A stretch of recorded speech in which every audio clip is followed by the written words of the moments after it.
بسم اللہ الرحمن الرحیم وبہ نستعین انہ خیر ناصر ومعین وصلی اللہ علی محمد وآلہ الطاہرین۔ الحمدللہ، خداوند منان کے لطف و کرم سے ہماری گفتگو بدایت الحکمت میں ہے، اور بدایت الحکمت کا 7واں مرحلہ جو کہ علت و معلول کے بارے میں ہے، اس کے بارے میں گفتگو ہو رہی ہے، اور اس کی انشاءاللہ آج 5ویں فصل میں وارد ہوں گے۔ دیکھیں، ایک جملہ میں بریکٹ میں کہہ دوں کہ یہ مرحلہ کل بدایہ کی جان ہے۔ تمام بدایت الحکمت کو ایک طرف رکھا جائے اور اس مرحلے کو ایک طرف رکھا جائے، یہ اتنا اہم ہے۔ لہٰذا ہم یہاں پر کوشش کر رہے ہیں کہ تھوڑا سا آہستہ آہستہ چلیں۔ اس کے اندر بہت ہی لطیف، شریف اور اہم مباحث مطرح ہیں۔ معارف کے اندر جس جگہ پر بھی آپ جائیں گے، جہاں پر بھی آپ مباحث کریں گے، آپ کو ان مباحث کی بہت زیادہ ضرورت پڑے گی۔ لہذا یہ آپ اپنے ذہن سے نکال دیجئے گا کہ بہت کم پڑھ رہے ہیں، آہستہ آہستہ چل رہے ہیں، ایسے تو بدایہ ختم نہیں ہوگی، اس طریقے سے کیسے چلے گا؟ نہ عزیز من، یہ وسواس آپ اپنے ذہن سے نکال دیں۔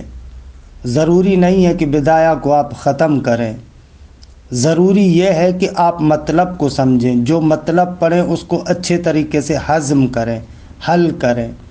اور پھر ظاہر سی بات ہے کہ مباحث کی نوعیت ہے، مباحث کی اہمیت ہے، اس نوعیت اور اہمیت کے اعتبار سے تیز بھی ہوتے ہیں، آہستہ بھی ہوتے ہیں۔ تو یہاں پر بہرحال تھوڑا سا آپ کو تحمل سے کام لینا پڑے گا، تھوڑا برداشت، تھوڑا دھیرج، تھوڑا تحمل، تھوڑا صبر بہت ہی ضروری ہے۔ بہرحال 5ویں فصل کے جو ذکر کر رہے ہیں وہ استحالہ دور اور تسلسل کے بیان میں ہے۔ ہمارے ہاں الہیات میں بھی آپ جاتے ہیں، عقائد میں، کلام میں، دوسری تیسری جگہوں پر جاتے ہیں، وہاں پر اس بات کی آپ کو ضرورت پڑتی ہے کہ دور اور تسلسل محال ہے۔ تو ہمارا یہ مرحلہ بھی علت و معلول کے بیان میں ہے، لہٰذا ان دونوں چیزوں کو بھی یہاں پر بیان کرتے ہیں۔ مرحوم علامہ آغاز میں، ابتدا میں دور کے استحالے کو بیان کرتے ہیں کہ ظاہر سی بات ہے کہ اب دور کے محال ہونے کو بیان کرنے سے پہلے دور کی تعریف اور دور کے بنیادی اقسام، اور اس کے بعد دور کے محال ہونے کو ذکر کریں گے۔ پھر اسی طریقے سے تسلسل کی تعریف اور تسلسل کے محال ہونے کو بیان کریں گے کہ بہرحال ابھی وارد ہوتے ہیں دور کی تعریف میں۔ دور کسے کہتے ہیں؟ دور یعنی ایک شے دوسری شے پر متوقف ہو، اس طریقے سے کہ دوسری شے پہلی شے پر متوقف ہو۔ دور یہ ہے۔ دور یعنی توقف وجود الشیء علی ما یتوقف علیہ وجودہ۔ دور یعنی ایک شے دوسری شے پر موقوف ہو، اس اعتبار سے کہ وہ دوسری شے بھی اسی پہلی شے پر موقوف ہو۔ مثال، الف اپنے وجود میں با پر موقوف ہو، جبکہ با بھی اپنے وجود میں الف پر موقوف ہو، اسے دور کہتے ہیں۔ دور کی 2 قسمیں ہیں، یا دور مسرع ہے، یا دور مضمر ہے۔ دور مسرع یعنی واضح، صریح، روشن، کہ مثلا الف با پر متوقف ہے، پھر خود با الف پر متوقف ہو، کہ یہاں پر کوئی درمیان میں فاصلہ نہیں ہے، ایک شے دوسری شے پر موقوف ہے اور دوسری شے پہلی شے پر موقوف ہو، اسے کہتے ہیں دور مسرہ۔ جبکہ ایک اور قسم دور کی ہے جسے کہتے ہیں دور مضمر۔ دور مضمر سے مراد یہ ہے کہ ایک شے دوسری شے پر موقوف ہو، دوسری مثلا تیسری شے پر موقوف ہو، پھر وہ تیسری شے پہلی شے پر موقوف ہو، یعنی ایک شے دوسری شے پر متوقف ہے اور دوسری شے بھی پہلی شے پر متوقف ہے، لیکن درمیان میں واسطہ ہے، ڈائریکٹ اور مستقیم طریقے سے ایک دوسرے پر توقف نہیں ہے، توقف ہے لیکن مع الواسطہ۔ اب فرق نہیں پڑتا کہ واسطہ ایک ہو، دو ہو، تین ہو، چار ہو، کتنا بھی واسطہ ہو، واسطے سے فرق نہیں پڑتا۔ ہو سکتا ہے ایک شے دوسری شے پر متوقف ہو اور دوسری شے پہلی شے پر متوقف ہو ایک واسطے کے ذریعے سے، جیسے میں نے کہا الف با پر موقوف، با جیم پر موقوف، پھر جیم الف پر موقوف۔ اب یہاں پر ایک شے دوسری شے پر متوقف ہے، توقف دوسری شے پر ہے، لیکن درمیان میں ایک واسطہ ہے۔ ہو سکتا ہے درمیان میں دو واسطے ہوں، الف با پر موقوف، با جیم پر موقوف، جیم دال پر موقوف، پھر دال الف پر موقوف، کہ یہاں پر درمیان میں با اور جیم واسطہ ہے، اسے کہتے ہیں دور مضمر۔ پس دور کی تعریف ہوئی کہ توقف الشیء علی ما یتوقف علیہ، ایک شے موقوف ہو اس شے پر کہ جو شے اسی پر موقوف ہے، حالانکہ یا بغیر واسطے کے یا مع الواسطہ، فرق نہیں پڑتا، بغیر واسطے کے ہو تو دور مسرہ اور واسطے کے ساتھ ہو تو دور مضمر۔ یہ ہو گئی دور کی تعریف اور اس کے اقسام۔ سوال دور محال کیوں ہے؟ فرماتے ہیں کہ دور کے محال اور باطل ہونے کی دلیل یہ ہے، ہمارے ساتھ چلیں دیکھیں، ہم جب کہتے ہیں کہ الف با پر موقوف ہے، اس کا معنی کیا ہے؟ اس کا معنی یہ ہے کہ با الف سے پہلے موجود ہونی چاہیے، کیونکہ جب آپ کہتے ہیں الف با پر موقوف ہے یعنی حتماً با کو موجود ہونا چاہیے، تبھی تو الف اس پر متوقف ہوگا۔ پس جب آپ نے کہا الف با پر موقوف ہے یعنی با کو موجود ہونا چاہیے۔ اچھا، دوسری جانب سے آپ کہتے ہیں کہ الف با پر موقوف ہے اور با بھی الف پر موقوف ہے، جب با الف پر موقوف ہے یعنی با سے پہلے الف کو ہونا چاہیے، تبھی تو با اس پر متوقف ہوگی۔ پھر دوبارہ تکرار کر رہا ہوں، جب آپ کہتے الف با پر موقوف ہے یعنی با کو موجود ہونا چاہیے تاکہ الف اس پر توقف کرے، اور دوسری جانب سے کہتے ہیں با الف پر موقوف ہے یعنی الف کو موجود ہونا چاہیے تاکہ با اس پر متوقف ہو۔ اچھا، اس کا معنی کیا نکلے گا؟ اس کا معنی یہ نکلے گا کہ الف اپنی علت سے پہلے موجود ہونا چاہیے، الف کہ جس کی علت با ہے اس الف کو با سے پہلے ہونا چاہیے، کیونکہ با بھی الف پر موقوف ہے۔ اس کا معنی کیا ہوا؟ اس کا معنی یہ ہوا کہ ایک شے اپنے موجود ہونے سے پہلے موجود ہو۔ خوب، یہ وہی اجتماع نقیضین ہے، یہ وہی تقدم الشیء علی نفسہ ہی ہے، اور یہ تقدم الشیء علی نفسہ ہی محال ہے۔ آپ کے ذہن میں اس بات کو تثبیت کرنے کے لیے ایک مرتبہ پھر تکرار کر رہا ہوں، غور سے سنیے گا۔ آغا دور محال ہے، کیوں؟ اس لیے کہ دور سے لازم آتا ہے تقدم الشیء علی نفسہ ہی، ایک شے خود اپنے اوپر متقدم ہو جائے، اور تقدم الشیء علی نفسہ ہی محال ہے۔ کیوں تقدم الشیء علی نفسہ ہی محال ہے؟ اس لیے تقدم الشیء علی نفسہ ہی محال ہے کہ اجتماع نقیضین لازم ہوگا۔ تقدم الشیء علی نفسہ ہی یعنی شے اپنے موجود ہونے سے پہلے موجود ہو، موجود ہونے سے پہلے یعنی نہیں ہے، موجود ہو یعنی ہے بھی اور نہیں بھی ہے، اور یہ محال ہے۔ جب بھی کہتے ہیں نا آقا کہ دور کا لازمہ تقدم شیء علی نفسہ ہی ہے، اس کو کہتے ہیں محظور دور۔ محظور دور کا جو محظور ہے وہ یہ ہے کہ لازم آتا ہے کہ ایک شے موجود ہونے سے پہلے موجود ہو۔ بھائی کیسے ایک شے موجود ہونے سے پہلے موجود ہو رہی ہے؟ وہ اس طریقے سے جب آپ الف کو با کے لیے علت قرار دے رہے ہیں، یعنی الف کو با سے پہلے ہونا چاہیے تاکہ با کو وجود دے، اور پھر آپ کہتے ہیں کہ با نے الف کو وجود دیا ہے، یعنی با کو الف سے پہلے ہونا چاہیے۔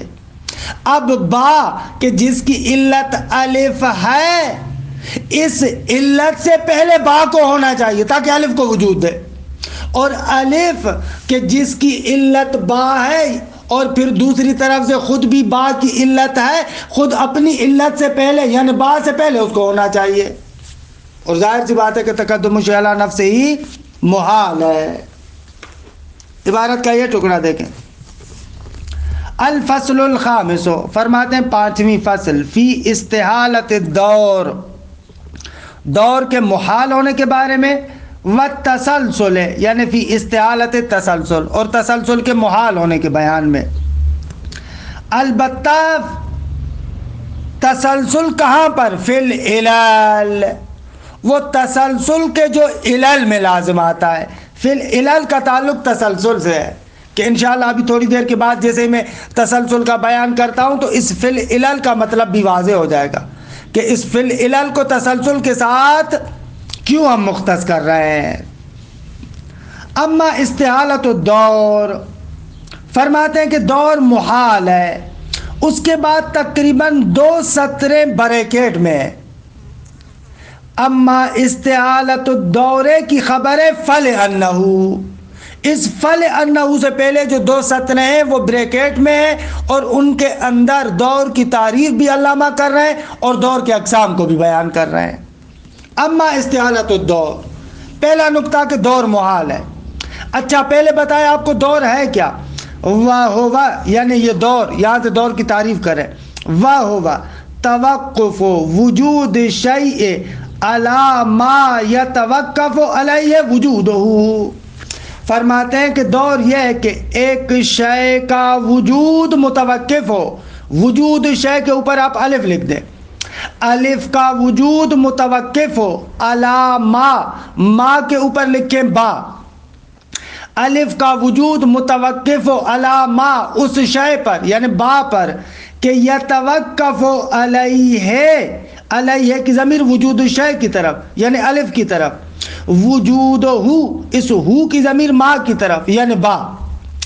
اب ترجمہ دیکھیں، ایک شے کا وجود متوقف ہو علی ما اس شے پر کہ یتوقف علیہ وجود ہو، کہ اس دوسری شے کا وجود متوقف ہو خود اس پہلی شے پر، اما بلا واسطتین، کہ یہاں سے تقسیمات ذکر کر رہا ہے، یا تو یہ توقف بغیر واسطے کے ہوگا کہ وہ ہوا دور المسرہ، کہ یہ دور مسرہ ہے، و اما بواسطتین او اکثر، یا ایک واسطے سے ہوگا یا چند واسطوں سے ہوگا، فرق نہیں پڑتا، وہ ہوا الدور المضمر، اس کو دور مضمر کہتے ہیں۔ اما استحالت الدور کی خبر یہ فلانہ، فرماتے ہیں وہ اس وجہ سے کہ فلانہ یعنی بتحقیق یہ دور یستلزم، مستلزم ہے کس چیز کا؟ توقف وجود شیء علی نفسہ ہی، کہ ایک شے خود اپنے اوپر متوقف ہو۔ کیسے؟ ایسے الف با پر موقوف، درست ہے، اور با الف پر موقوف، اس کا کیا معنی ہے؟ الف با پر موقوف ہے یعنی اپنی علت پر موقوف ہے، اور ظاہر سی بات ہے کہ اگر علت کی علت ہوگی تو اس پر بھی موقوف ہے، یعنی الف با پر موقوف ہے اور ہر اس شے پر موقوف ہے جس پر با موقوف ہے، اور ظاہر سی بات ہے کہ با الف پر موقوف ہے، پس اس کا معنی یہ ہوگا کہ الف پر موقوف ہے۔ دیکھا عبارت کا کیسے ترجمہ کیا؟ فَلِأَنَّهُ یستلزم، اس لیے کہ دور مستلزم ہے کس بات کا؟ اس بات کا کہ توقف وجود شیء علی نفسہ، کہ ایک شے خود اپنے اوپر متوقف ہو جائے۔ اچھا، اگر ایک شے خود اپنے اوپر متوقف ہو جائے تو کیا ہوگا؟ وَلَازِمُهُ، اگر ایک شے خود اپنے اوپر متوقف ہو تو اس کا لازمہ یہ ہوگا تقدم الشیء علی نفسہ بالوجود، ایک شے خود اپنے اوپر تقدم رکھے بالوجود، یعنی ایک شے اپنے وجود میں آنے سے پہلے وجوداً پہلے موجود ہو۔ کیوں بھائی ایسے؟ اس لیے کہ لتقدم وجود العلت علی وجود المعلول بالضرورہ، کیونکہ ہمارے پاس قانون ہے کہ آغا علت وجوداً معلول پر متقدم ہوتی ہے۔ اگر الف با پر موقوف ہے یعنی با کو وجوداً الف سے پہلے ہونا چاہیے، اور اگر خود با الف پر موقوف ہو تو اس کا مقصد یہ ہے کہ الف کو با پر تقدم وجودی ہونا چاہیے۔ یعنی کیا؟ یعنی یہ کہ ایک شے خود اپنے اوپر وجوداً متقدم ہو جائے۔ بیان اس کا میں نے عرض کیا کہ الف جب با پر موقوف ہے یعنی الف با پر موقوف ہے اور ہر اس شے پر موقوف ہے کہ جس پر با موقوف ہے، اور من جملہ جن چیزوں پر با موقوف ہے خود الف ہے، پس الف الف پر موقوف ہے۔ جب الف الف پر موقوف ہے تو الف کو الف پر متقدم ہونا چاہیے وجوداً، کیونکہ توقف یعنی علیت، خبر علت معلول پر وجوداً مقدم ہوتی ہے۔ لہذا یہ مطلب روشن تھا۔ آ جاتے ہیں دوسرے مطلب کی طرف کہ جو اس فصل کے اندر عمدہ مطلب ہے، تسلسل۔ اگر تسلسل سلسلے سے نکلا ہوا ہے، سلسلہ زنجیر کو کہتے ہیں، زنجیر کے آپ دیکھیں اس کی مختلف کڑیاں ہوتی ہیں، اس اعتبار سے تسلسل کو تسلسل کہتے ہیں کہ اس کے اندر بھی چھوٹی چھوٹی کڑیاں ہوتی ہیں، چھوٹی چھوٹی کڑیاں ہیں زنجیر کی کڑیوں کی طرح۔ اب یہاں پر آپ علت و معلول کی ایک زنجیر بنا رہے ہیں تسلسل کے اندر، لیکن یہ زنجیر لامحدود ہے، زنجیر لامحدود ہے، علت و معالیل کا لامحدود سلسلہ، اس کو تسلسل کہتے ہیں۔ اچھا، ایک مرتبہ تسلسل فقط علل کی طرف ہے، یعنی الف با کے لیے علت، با جیم کے لیے علت، جیم دال کے لیے علت، ایسے وحلم مجرن ان علتوں کا سلسلہ لامحدود طریقے سے چلے، اس کو کہتے ہیں تسلسل فی العلل، علتوں کی طرف یہ لامحدود سلسلہ۔ دوسری مرتبہ معالیل کی طرف، درست ہے آقا، الف نے با کو ایجاد کیا، با نے جیم کو، جیم نے دال کو، ایسے معلولوں کا لامحدود سلسلہ۔ تیسری مرتبہ دونوں طرف لامحدود سلسلہ، علتوں کا بھی لامحدود سلسلہ، معلولوں کا بھی لامحدود سلسلہ۔ تو یہاں پر جو بہت زیادہ ہم فوکس کر رہے ہیں، اس نقطے پر فوکس کر رہے ہیں کہ آغا علل کا لامحدود سلسلہ محال ہے، اس نقطے پر ہمارا تمرکز ہے۔ استحالہ تسلسل پر بہت سارے براہین جاری کیے گئے، بہت سارے براہین ذکر ہوئے۔ مرحوم علامہ یہاں پر دو برہان ذکر کرتے، ایک برہان کہ جس کو برہان وسط و طرف کہتے ہیں، کہ جس کو ابو علی سینا نے اپنی کتاب شفا میں نقل کیا ہے، اور ایک اور برہان ہے کہ وہ برہان وجود راتبت کے باب سے وارد ہوتے ہیں، کہ وہ ملا صدرہ کے مبانی کے مطابق ہے۔ آتے ہیں ان دونوں برہانوں کی طرف، ان برہانوں کو ذرا دقت سے سمجھیے گا۔ پہلا برہان برہان وسط و طرف ہے۔ اس برہان وسط و طرف کو سمجھنے کے لیے چند باتوں کو سمجھیں آگا۔ پہلی مرتبہ ہم کیا کرتے ہیں، ایک سلسلہ بناتے ہیں، اور اس سلسلے کی 3 کڑیاں ہیں ہمارے پاس۔ توجہ کے ساتھ بندہ حقیر کے بیان کو سنیے گا۔ ہمارے پاس ایک سلسلہ ہے اور اس سلسلے کے اندر 3 کڑیاں ہیں، ایک الف، ایک با اور ایک جیم۔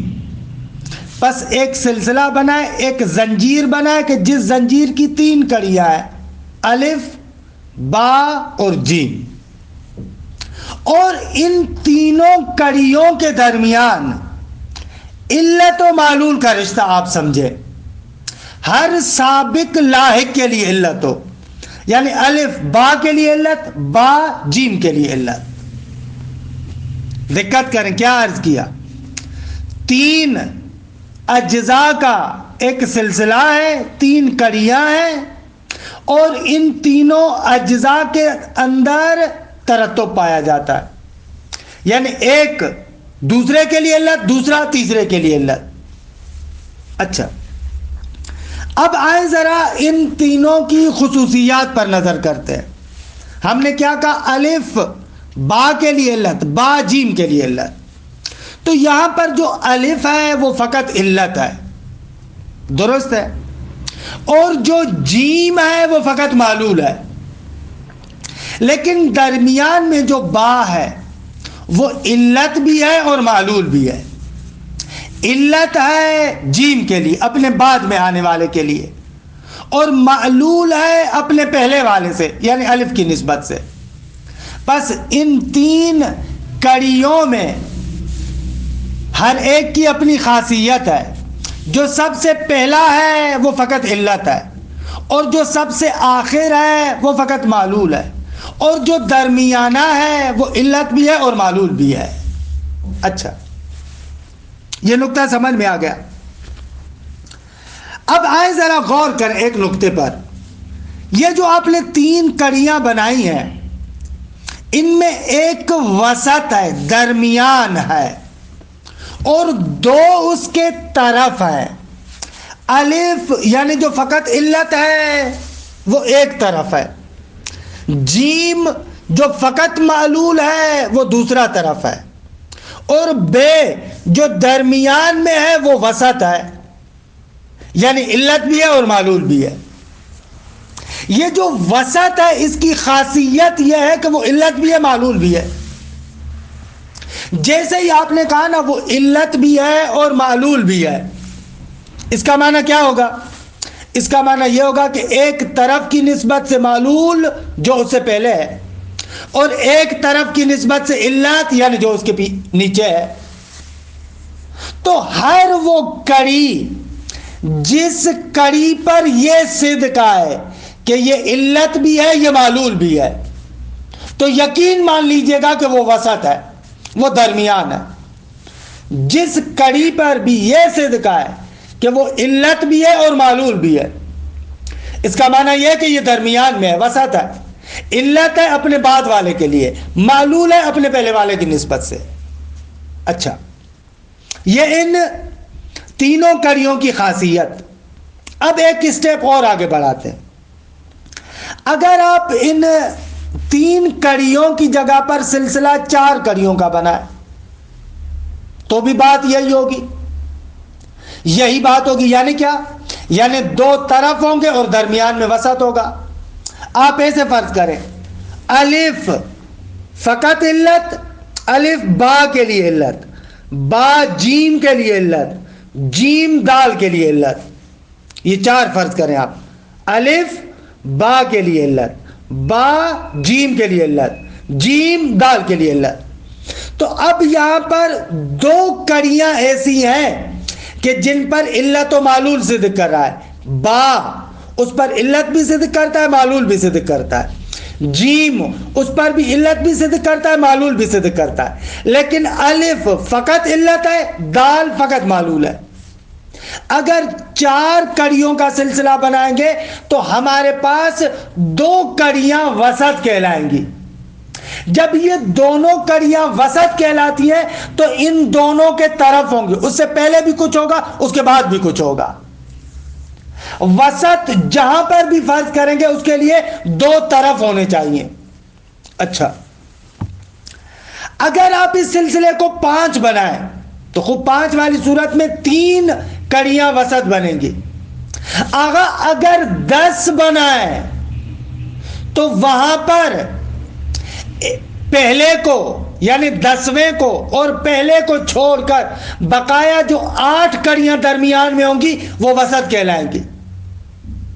اور اگر آپ فرض کریں ایک ایسا سلسلہ کہ جو سلسلہ لامحدود ہو، کیا ہو؟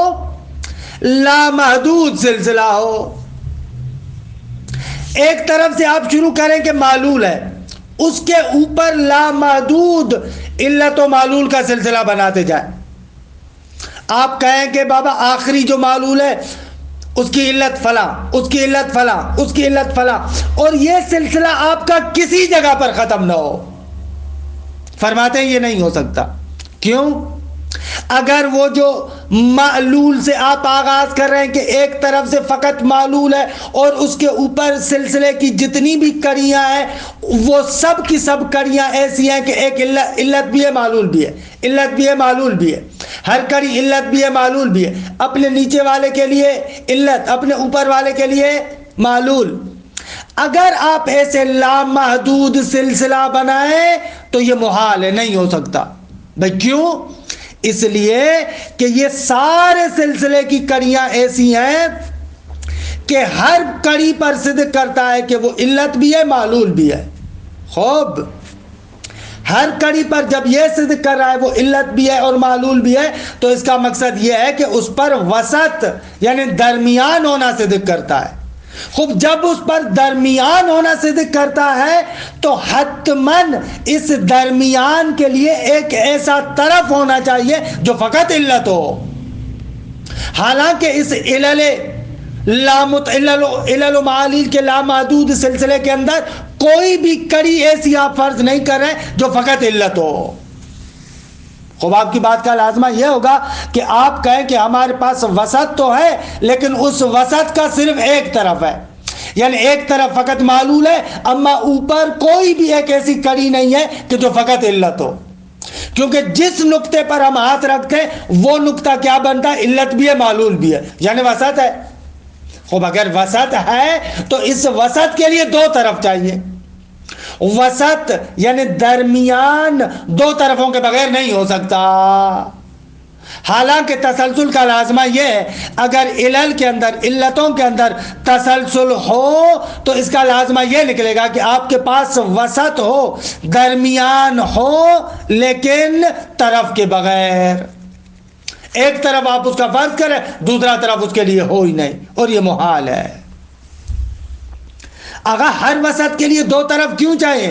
اس لیے کہ وسط اور طرف کے اندر تضاعف پایا جاتا ہے، متضاعفین ہے. وسط اور طرف نہیں ہو سکتا. ہم نے آپ کو پہلے اضافے کی بات میں پڑھایا تھا کہ المتضاعفان متکافئان وجوداً و عدماً، قوتاً و فعلاً. متضاعفین متکافئ ہیں، اگر ایک موجود ہے تو دوسرے کو بھی موجود ہونا چاہیے. نہیں ہو سکتا کہ متضاعفین میں سے مضاف کا ایک طرف تو ہو لیکن دوسرا طرف نہ ہو. یہ برہان وسط و طرف ہے. کہ عبارت کو دیکھیں ذرا. وَأَمَّا اسْتِعَالَةُ التَّسَلْسُلِ، فرماتے ہیں کہ استعالہ تسلسل. اب آئیں استعالہ تسلسل کی طرف. بریکٹ میں بیان کرتے ہیں تسلسل کیا ہے. وَهُوَ تَرَتُّبُ الْعِلَلِ لَا إِلَى نِهَایَةٍ. آغا تسلسل یعنی علل کا ترتب، ایک دوسرے پر موقوف، دوسری تیسرے پر موقوف، تیسری چوتھے پر موقوف. اس ترتب علل کے اندر تسلسل کے سارے شرائط بیان کر دی علامہ نے کہ اس کی توضیح میں نے ابھی نہیں دی ہے، اس کی بعد میں توضیح دوں گا. فی الحال اتنا سمجھے، تسلسل یعنی علل و معالل کا لامحدود سلسلہ. اچھا، وَأَمَّا اسْتِعَالَةُ التَّسَلسُلِ فمن اسد البراہین علیہا ما اقامہ الشیخ فی الہیات الشفاء. فرماتے ہیں کہ تسلسل کے استحالے پر جو براہین ہیں ان میں سے مضبوط اور محکم ترین برہان وہ ہے کہ جس کو شیخ نے یعنی شیخ الرئیس بو علی سینا نے الہیات شفا میں قائم کیا، یعنی الہیات شفا میں ذکر کیا. یہ برہان وسط و طرف کے نام سے معروف ہے. وَمُحَصَّلُهُ، اس برہان کا خلاصہ یہ ہے کہ انا اذا فرضنا معلولا وعلتہ وعلت علتہ. اب ہم تین چیزیں فرض کریں. ایک فرض کریں فقط معلول ہے، مثلا جیم، وعلتہ، اس جیم کی علت کو فرض کریں یعنی با، وعلت علتہ، اور ہم کیا کریں اس جیم کے علت کی علت کو فرض کریں یعنی الف. الف جیم کے علت کی علت ہے، کیونکہ جیم کی علت با اور با کی علت الف ہے۔ دوسرے لفظوں میں ایک سلسلہ بنائے 3 کڑیوں پر مشتمل، ایک فقط معلول، ایک فقط علت اور ایک درمیان میں علت و معلول۔ وَأَخَذْنَا هَذِهِ الْجُمْلَةَ، اور ہم اس مجموعے کو لیں، اس سلسلے کو لیں، جملہ یعنی یہی مجموعہ، اس سلسلے کو لیں۔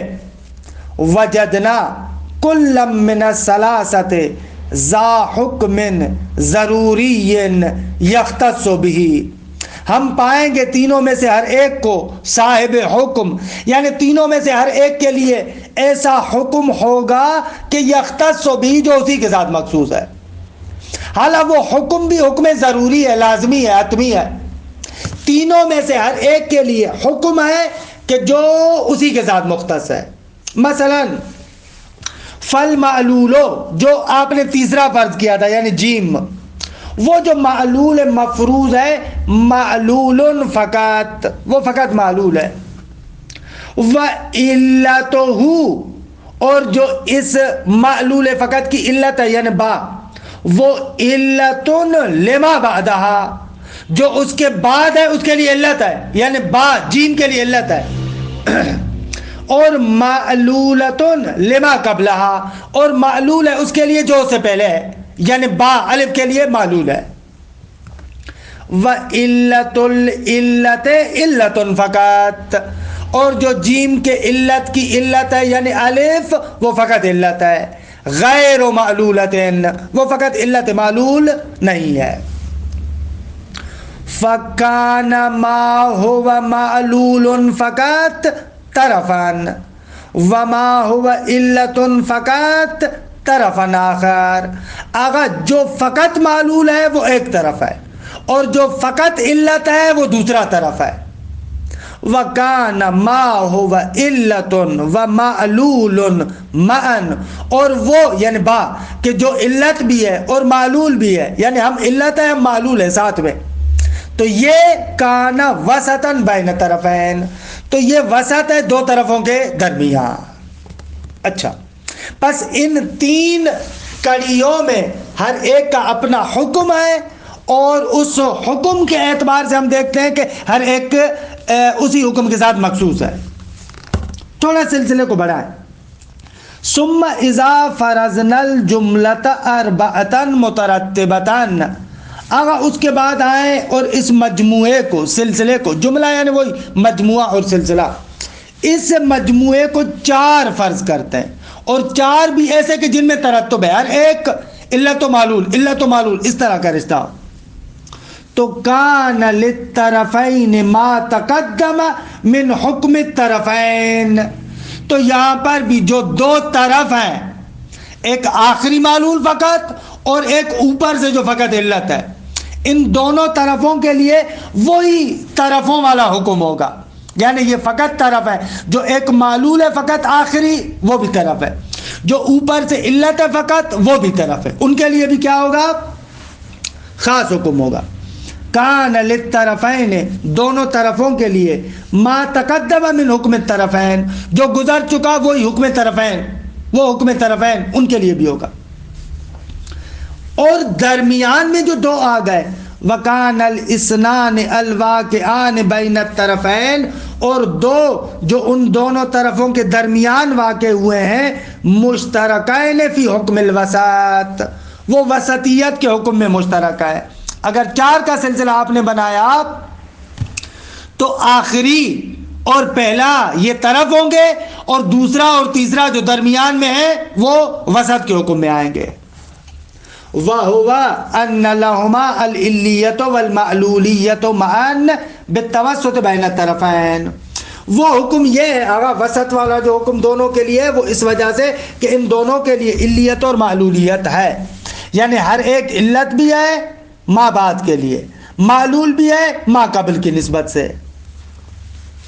وَهُوَ أَنَّ لَهُمَا الْعِلِّيَّةَ وَالْمَعْلُولِيَّةَ مَعًا، وہ یہ ہے کہ آگا دونوں کے لیے علیت اور معلولیت کا حکم ہے، معًا، کیوں؟ بالتوسط بین الطرفین، کیونکہ طرفین کے درمیان میں، طرفین کے درمیان میں ہونے کے توسط سے دونوں کے لیے علیت بھی ہے معلولیت بھی ہے.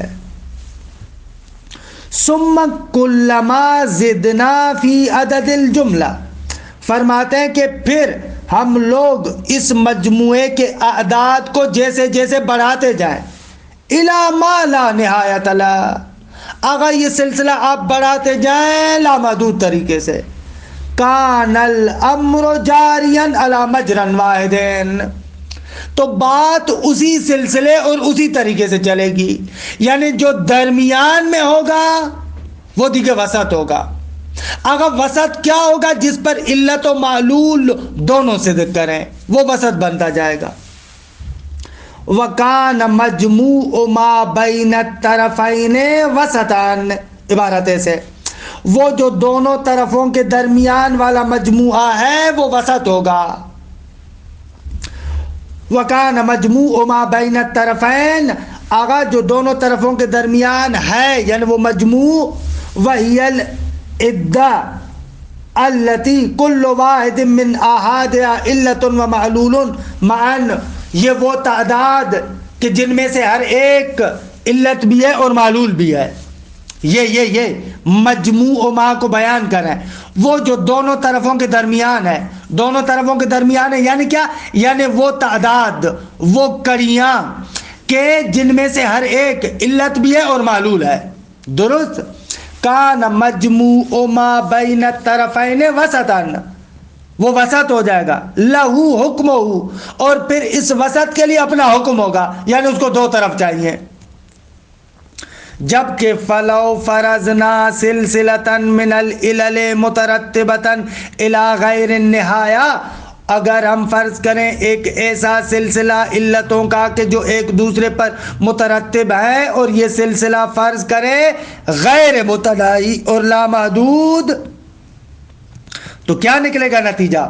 کان ما وراء المعلول الاخیر من الجملہ، اس مجموعے کے معلول اخیر کے علاوہ، درست ہے آگا، کان ما وراء المعلول الاخیر، اس معلول اخیر کے علاوہ، من الجملہ یعنی وہ جو مجموعہ ہے، وہ جو سلسلہ ہے، غیر المتناہیت، اور سلسلہ بھی لامحدود ہے، اس سلسلہ لامحدود کے لیے معلول اخیر کے علاوہ آپ کہیں گے وہ کیا ہے؟ وسطان، وسط ہے. ما وراء المعلول الاخیر وسطن، اخیری معلول کے علاوہ باقی جتنا بھی لامحدود سلسلہ ہے وہ وسط ہے. بھائی وسط کیوں ہے؟ اس لیے کہ ہر ایک پر سے ذکر ہے کہ علت بھی ہے معلول بھی ہے.